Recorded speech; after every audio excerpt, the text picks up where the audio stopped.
पश्चिम बंगाल की सियासत से जुड़ी हुई बड़ी खबर आपको सबसे पहले बताते हैं। बंगाल में बीजेपी और टीएमसी में जुबानी जंग तेज हो चुकी है।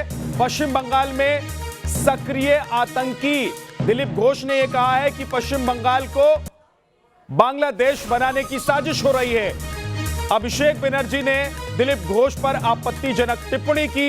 अभिषेक बनर्जी ने दिलीप घोष को माफिया गुंडा कहा।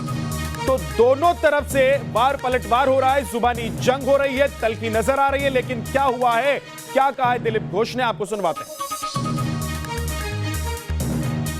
জয় বাংলা বলে বাংলাদেশ বানাবার চক্রান্ত চলছে এখানে। দিদিমণি জয় শ্রীরাম শুনলে শরীর খারাপ হয়ে যাচ্ছে। হ্যাঁ, গায়ে কিসের রক্ত আছে? জয় শ্রীরাম সহ্য করতে পারেন না? तो आपने देखा किस तरीके से जुबानी जंग काफी तेज हो गई है। हमारे साथ इस पर बात करने के लिए, पश्चिम बंगाल पर बात करने के लिए, क्योंकि पश्चिम बंगाल में अब चुनाव है, उससे पहले सरगर्मी नजर आ रही है, वरिष्ठ पत्रकार एनके सिंह साहब जुड़ गए हैं। बहुत बहुत स्वागत है आपका। प्रियंका टिब्रेवाल बीजेपी के नेता हमारे साथ जुड़ गए हैं और साथ ही अनिर्बन बनर्जी टीएमसी समर्थक हमारे साथ हैं। बहुत बहुत स्वागत है आप सभी का। और हमारे सहयोगी रविकांत राय भी हमारे साथ हैं। रविकांत, मैं आपके पास आऊं उससे पहले अपने दर्शकों को दिखाते हैं कि बिहार चुनाव के बाद बीजेपी की नजरें अब बंगाल पर टिकी हुई है। पार्टी पश्चिम बंगाल विधानसभा चुनाव के लिए पूरी तरह कमर कस चुकी है और ममता के गढ़ में कमल खिलाने की हर मुमकिन कोशिश बीजेपी कर रही है।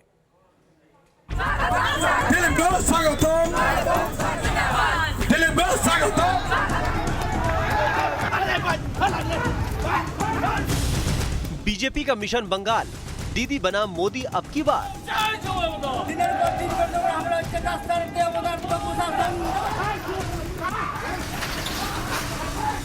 पलट जाएगी बाजी, भगवा गूंज बंगाल तक जाएगी। बिहार के बाद अब बंगाल की बारी है, जिसके लिए बीजेपी पहले ही कमर कस चुकी थी, लेकिन बिहार में मिली बम्पर जीत ने इसे और मजबूत कर दिया है। আর ঘাড় ধরে বিজেপিতে নিয়ে আসবো এখানে বলছি, সব কটাকে চিনে রাখুন और सब बेटा के जय श्री राम बोलता है। दिलीप घोष के गुंडा होते होले गुंडा हो। बंगाल के चुनाव में भले ही अभी 5 से 6 महीने का वक्त बाकी है, लेकिन बीजेपी दीदी के दुर्ग सेनमारी करने में अभी से ही जुटी हुई। बंगाल में बीजेपी के दिग्गज नेताओं का आना जाना लगातार लगा हुआ है और कार्यकर्ता का जोश हाई है। बीजेपी मिशन बंगाल के तहत ममता बनर्जी के गढ़ में आज से आर नोए अन्याय नाम से अभियान शुरू करने जा रही है। बीजेपी का मकसद तृणमूल कांग्रेस के शासनकाल में अन्याय का सामना कर रहे लोगों से उनके घर जाकर मिलने का है। पार्टी 1 करोड़ से अधिक परिवारों तक जाने की योजना पर काम कर रही है। बीजेपी ने तृणमूल कांग्रेस सरकार के द्वारे सरकार कार्यक्रम के जवाब में ये अभियान चलाने का फैसला किया है। हालांकि हिंसा, जुबानी वार, पलटवार के बीच पश्चिम बंगाल की सियासत में इन दिनों भारी बवाल मचा हुआ है। वजह बंगाल बीजेपी अध्यक्ष दिलीप घोष की वो टिप्पणी जो उन्होंने मुख्यमंत्री ममता बनर्जी के लिए एक रैली के दौरान की। दीदी पर निशाना साधने के क्रम में दिलीप घोष ने सारी मर्यादाएं लांघी। জয় বাংলা বলে বাংলাদেশ বানাবার চক্রান্ত চলছে এখানে। দিদিমণি জয় শ্রীরাম শুনলে শরীর খারাপ হয়ে যাচ্ছে। হ্যাঁ, গায়ে কিসের রক্ত আছে? জয় শ্রীরাম সহ্য করতে পারেন না? লজ্জা করে না, রামের দেশে আছেন আর কাজ করছেন। दिलीप घोष एक जनसभा को संबोधित कर रहे थे, जहां उन्होंने राम को लेकर ममता को घेरा। वो जय श्री राम के उद्घोष को लेकर ममता पर शब्दों के तीखे बाण चलाते नजर आए। दरअसल बंगाल में चढ़ते चुनावी पारे के बीच जहां बदजुबानी बढ़ती जा रही है, वहीं हिंसा और हत्या को राजनीतिक हथियार के तौर पर खुलेआम इस्तेमाल किया जा रहा है। इतना ही नहीं, सत्ता मिलने से पहले ही खुलेआम एक दूसरे से बदला लेने की बातें कही जा रही हैं। बिहार विधानसभा चुनाव में शानदार कामयाबी हासिल करने के बाद हैदराबाद के निकाय चुनाव में उम्मीद से कहीं अच्छा प्रदर्शन करने वाली बीजेपी का जोश ऑल टाइम हाई है। এই যে অবস্থা হচ্ছে, নাই নাই রাজত্ব এটা দিদিমণি করেছেন। সমস্ত লুট, তার বলছে কেন্দ্র টাকা দেয় না। কেন্দ্র টাকা দিলে উনি হিসাব দেন। এটা তো অন্য খানা, এটা তো মিথ্যা কথা বলেন। যা টাকা আসছে লুট হয়ে যাচ্ছে। कोरबो लड़बो जीतबो की तर्ज पर बीजेपी पश्चिम बंगाल में दीदी का किला ढहाने के लिए पूरा जोर लगा रही है। बंगाल में बीजेपी ने अब 117 सदस्यीय टीम तैयार की है। टीम को 31 इकाइयों में बांटा गया है। ये टीमें पार्टी के अभियान, तालमेल, डेटा और बूथ समेत सभी चुनावी तैयारियों की निगरानी करेंगी। ये टीम सीधे गृह मंत्री अमित शाह और पार्टी के राष्ट्रीय अध्यक्ष जेपी नड्डा की निगरानी में होंगी। पश्चिम बंगाल में मई 2021 में विधानसभा चुनाव होना है। ऐसे में बीजेपी अभी से अटैकिंग मोड में है। बंगाल में बीजेपी की ओर से 200 सीटें जीतने का लक्ष्य रखा गया है। Team news nation. तो आपने देखा कि पश्चिम बंगाल में क्या हो रहा है। रिपोर्ट हमने आपको दिखाया है ताकि आप समझ पाएं कि पश्चिम बंगाल में चुनाव से पहले इस वक्त हो क्या रहा है। हमारे साथ हमारे खास मेहमान जुड़े हुए हैं। एनके सिंह साहब हैं हमारे साथ, प्रियंका हमारे साथ है, अनिर्बन हमारे साथ हैं। लेकिन सबसे पहले चलते हैं, हमारे सहयोगी इस वक्त मौजूद हैं रविकांत राय। रविकांत, बताइए कि बीजेपी क्या कमल खिलाने के लिए पूरी तरीके से तैयार है पश्चिम बंगाल में, लेकिन दूसरी तरफ ममता बनर्जी की तरफ से क्या तैयारी है पश्चिम बंगाल में? देखिए विद्या, भारतीय जनता पार्टी ने अपनी पूरी ताकत पश्चिम बंगाल में झोंक रखी है, क्योंकि बीजेपी को ये लगता है कि ये समय जो है बहुत मुफीद है। ममता बनर्जी के खिलाफ जो नाराज़गी है, जो आक्रोश है, जो पॉलिटिकल किलिंग है, भ्रष्टाचार के मामले हैं, इन सभी मामलों को इनकैश कराया जा सकता है। इसलिए बीजेपी ने पूरे वेस्ट बंगाल को 5 जोन में डिवाइड कर रखा है। और सबसे बड़ी बात यह है कि सभी बड़े नेताओं को 1 महीने में 3 बार वेस्ट बंगाल का दौरा करने के लिए कहा गया है। खुद केंद्रीय गृह मंत्री अमित शाह पूरे कैंपेन की कमान संभाल रखे हैं। लंबे समय से कैलाश विजयवर्गीय वहां पर काम कर रहे हैं। जेपी नड्डा फिर 3 दिन के बाद वेस्ट बंगाल जाने वाले हैं। तो संगठन के लिहाज से देखा जाए तो पूरे बंगाल को मथने के लिए पूरी तरीके से बीजेपी तैयार है। बीजेपी को लगता है कि पोलराइजेशन का जो कार्ड है उसका वो वेस्ट बंगाल में काम कर सकता है। अब टीएमसी भी अपने अस्तित्व की लड़ाई लड़ रही है। लगातार जुबानी जंग जो है, जैसे जैसे चुनाव की तारीखें नज़दीक आएंगी वो जारी रहेंगी। लेकिन बीजेपी इसी अभियान पर काम कर रही है कि टीएमसी के बहुत सारे विधायक और सांसद बीजेपी के संपर्क में हैं, जो टीएमसी की ताकत माने जाते हैं। उनको तोड़ने का प्रयास चुनाव से पहले बीजेपी करेगी। और इसी बात से टीएमसी रविकांत, ठीक है। प्रियंका हमारे साथ है। प्रियंका, हम देख रहे हैं कि अभी तो चुनाव के दिन बहुत नजदीक नहीं आए हैं, वक्त थोड़ा कम है, लेकिन उससे पहले देख रहे हैं कि जुबानी जंग बहुत तेज हो चुकी है और संयम खो रहे नेता एक दूसरे के खिलाफ अनाप शनाप बोल रहे हैं, मर्यादा लांघ रहे हैं। ऐसा क्यों हो रहा है?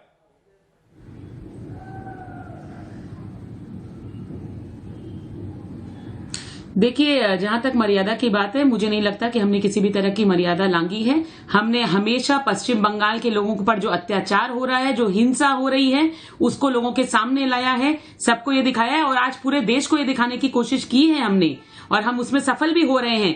बिकॉज पश्चिम बंगाल में जो आज तक मीडिया थी या न्यूज़पेपर थे या कागज थे, वो सब तो दीदी जो है वो अपने जोर पर सबको रोक रख रही थी। इसीलिए कुछ भी किस्से, कुछ भी जो अत्याचार यहाँ पर हो रहा है वो लोगों के सामने आता नहीं था।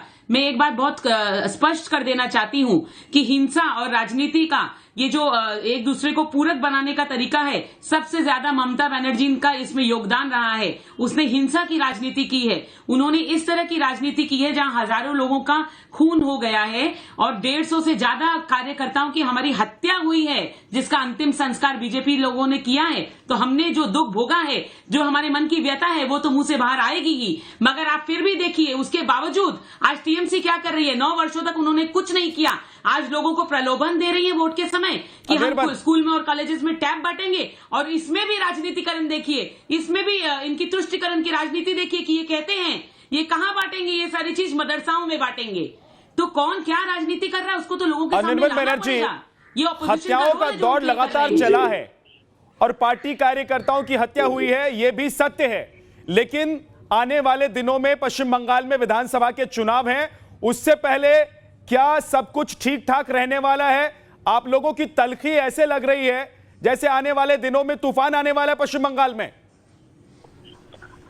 देखिए, आपने अपनी प्रतिवेदन में जो वीडियो दिखाया, वहां दिलीप घोष वो जो कह रहे थे, वहां वो एक महिला मुख्यमंत्री को उद्देश्य करके एक ऐसा शब्द उन्होंने व्यवहार किया जिसको आपको म्यूट करना पड़ा। ये आपके नेता भी गुंडा कह रहे हैं, आपके नेता भी अनिर्बान गुंडा कह रहे हैं, गुंडा कह रहे हैं। तो ये दोनों तरफ से चल रहा है, दोनों तरफ से चल रहा है। मुझे बोलने दीजिए। गुंडा शब्द आपने म्यूट क्यों नहीं किया? क्योंकि वो अश्लील नहीं है। दिलीप घोष ने जो कहा, मैं वो टेलीविजन में कह भी नहीं सकता।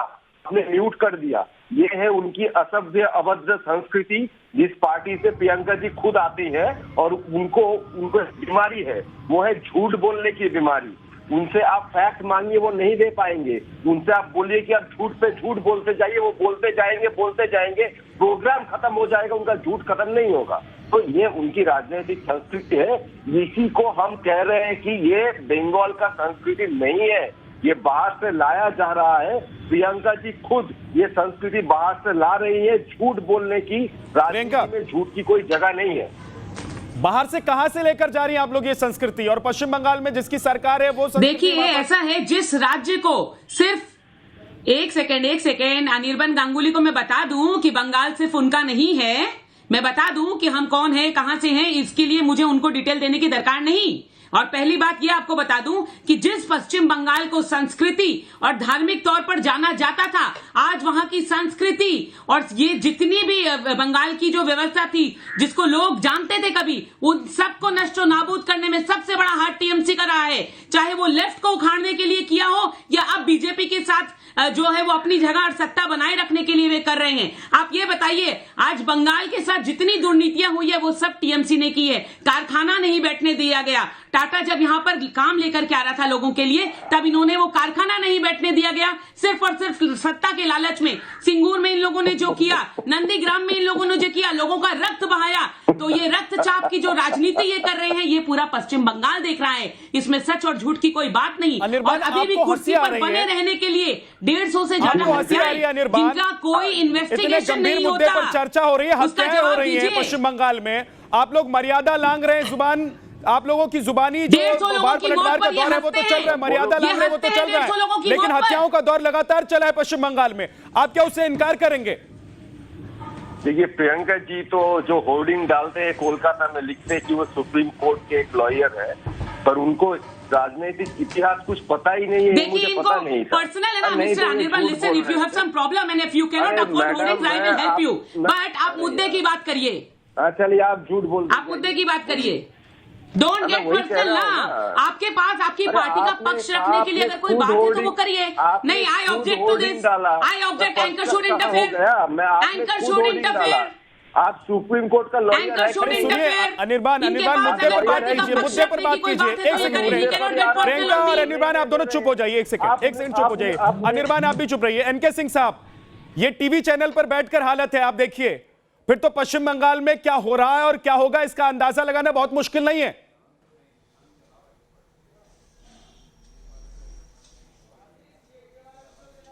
देखिए विद्या, ये तो पॉलिटिकल बिकरिंग है, वो तो चलती रहेगी। हकीकत ये है कि जो तेलंगाना में कल हुआ रात में जी, उससे एक जो इनका बेसिक फिलॉसफी बीजेपी का था, नए एरियाज में जाने का, उसमें इनरोड्स बनाने का, वो प्रूफ हो गया। इन्होंने एक स्पेक्ट्रम तैयार किया था जिसपे हार्डकोर हिंदुत्व, डेवलपमेंट और उसके साथ नॉन मुस्लिम एग्रेशन, इस तीनों को लिया था। योगी को वहां ले गए, बीजेपी प्रेसिडेंट भी गए, जबकि ये म्युनिसिपल चुनाव था, और वहां पे आपने देखा कि जबरदस्त 4 सीटों से 45 सीटों तक अचानक पहुंचे हैं। और इसमें नुकसान जो सबसे बड़ा हुआ है वो वहां की रूलिंग पार्टी का हुआ है, टीआरएस का हुआ है। मतलब कि माल गवर्नेंस को भी मुद्दा बनाया, क्योंकि इसमें ये बात सही है कि वहां पे बहुत कुछ करप्शन वगैरह काफी है इन दिनों, और खास करके चीफ मिनिस्टर के बेटे को लेके। तो यही वो पूरी तरह से अप्लाई करेंगे वेस्ट बंगाल में। माल गवर्नेंस है, इसमें कोई दो राय नहीं है। ये भी है कि जब बीजेपी ने अपना इनरोड्स बनाना शुरू किया तो वो फर्स्ट ऑफेंडर नहीं थी। कार्यकर्ता तृणमूल कांग्रेस के ही पहले अटैक किए थे, लेकिन आज जो बीजेपी है नेचुरली उसको एग्रेशन में आना पड़ा, और उनके भी कार्यकर्ता वही कर रहे हैं, इसमें भी कोई दो राय नहीं। ये केरला का प्रयोग है, केरला में संघ के लोगों की हत्या की गई लगातार। पश्चिम बंगाल को बांग्लादेश बनाने की बात, जी, पश्चिम बंगाल को बांग्लादेश बनाने की बात, प्रियंका, पश्चिम बंगाल को बांग्लादेश अगर टीएमसी बना रही है, अगर ममता बनर्जी बना रही है, तो केंद्र में तो आप लोग बैठे हुए हैं। प्रियंका, रोकने का काम तो आपका है, फिर आप लोग सवाल जवाब करेंगे पश्चिम बंगाल में जाकर या एक्शन लेंगे? देखिए, मैं आपको एक बात बहुत अच्छे से बताती हूं, ये बात मैंने पहले भी कही है, फिर कहती हूं, ये बात मैंने पहले भी कही है, फिर कहती हूं। फेडरल स्ट्रक्चर में जो लॉ एंड ऑर्डर स्टेट का सब्जेक्ट होता है, उसके तौर पर जो सीमाएं जो बांधी जाती हैं, उसका पूरा कंट्रोल स्टेट के हाथ में होता है। आज मैं सिर्फ एक बात पूछती हूं, अरे आप कथनी और करनी की बात छोड़िए, मैं उनसे एक सवाल पूछती हूं जो बैठे हुए हैं यहां पर निर्बन जी, कि जब रोहिंग्यास को पूरे देश ने आतंक माना, असम से लेकर के बाकी जितनी भी जगह है, सबने कहा कि रोहिंग्या जो है हमारे देश के लिए खतरा है, सरकार की तरफ से एफिडेविट तक दिया गया सुप्रीम कोर्ट में, मगर इस मुद्दे पर क्यों मुख्यमंत्री खामोश रहती हैं? क्यों सीमाओं को सुरक्षित नहीं कर रही? कि टीएमसी का स्टैंड क्या है चलती है स्टेट में। अब मुख्यमंत्री पश्चिम बंगाल की क्या सोचती है, टीएमसी क्या सोचती है? अनिर्बान, आज स्टैंड क्लियर कीजिए। आज देश भर के लोग आपको देख रहे हैं न्यूज नेशन पर। आज आप बताइए पूरे देश को कि टीएमसी का स्टैंड क्या है रोहिंग्याओं पर। जी, मैं आपको 2 पॉइंट बताऊंगा, टोकिएगा मत। पहली बात, जो सीमा की बात जो ये कह रहे थे, तो बांग्लादेश तो एक दूसरा राष्ट्र है, तो सीमा जो है वो अंतरराष्ट्रीय सीमा है जिसको बीएसएफ पहरा देता है, तो वो पश्चिम बंगाल सरकार की कंट्रोल में नहीं है। पहली बात ये है। और दूसरी बात है, भारतवर्ष में जितने सारे स्टेट्स है, सबसे ज्यादा रोहिंग्या रहते हैं उत्तर प्रदेश में। ये मिनिस्ट्री, अरे मैडम मुझे कंप्लीट करने दीजिए। अरे आप, ये उत्तर प्रदेश नहीं है मैडम, ये उत्तर प्रदेश नहीं है, मुझे बोलने बोलेंगे थोड़ी ना, मैं चुप रहूंगी। अच्छा, बॉर्डर बीएसएफ कौन पहरा देता है? कोलकाता पुलिस देता है क्या? उत्तर प्रदेश, राजस्थान, उत्तर प्रदेश में हमने दिखाया, सब जगह दिखाया, आपको बंगाल में जल्द दिखाएंगे, सब्र करिए।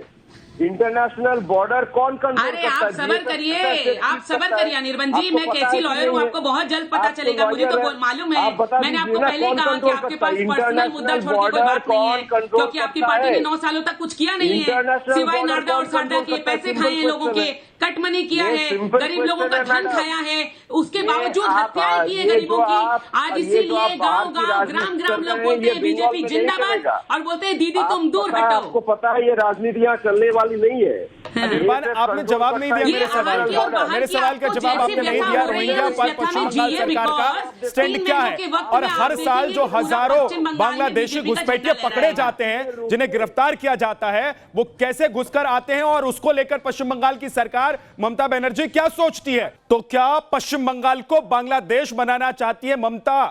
और यही सवाल बीजेपी की तरफ से उठाया गया है, और इसी पर हम बात कर रहे हैं। हमारे साथ हमारे सहयोगी बने हुए हैं, दिल्ली से हमारे सहयोगी हमारे साथ हैं, और साथ ही हमारे साथ हैदराबाद से सैयद हमारे साथ हैं, उनके पास चलेंगे। लेकिन यासिर के पास चलेंगे। यासिर हमारे साथ हैं। यासिर, ये बताइए कि क्या हैदराबाद में जो जीत बीजेपी को मिली है, उसके बाद अब बीजेपी उसी को पश्चिम बंगाल में बुलाना चाहती है, और बीजेपी के हौसले बुलंद हैं?